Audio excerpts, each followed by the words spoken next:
Ang baho naman ng ginagawa ko. Lagi nilang ako nagtatanggal ng tinga sa ngipin. Ew! Masyado ka namang maarte, sis. Mas mabaho nga yung ginagawa ko sa iyo eh.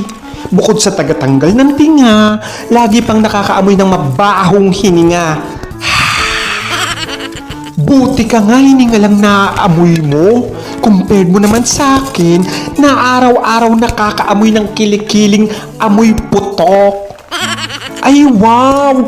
Try mo kayong suminghot ng utot. Ewan ko lang kung di ka masuffocate. Hay nako! Try nyo kayang ihampas sa tiles at sipsipin ang ihi ng aso at pusa. Masyado naman kayong sensitive. Ako nga tagasalo ng ihi ni Marites, nagreklamo ba ako? Eh di wow, ako nga lagi nakadikit sa puwet eh. Tagasalo pa ng tae. Oos talaga ba?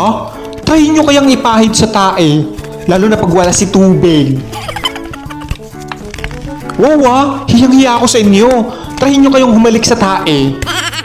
Yan na yung mabaho sa inyo. Try nyo kayong sumalo ng mga nabubulok.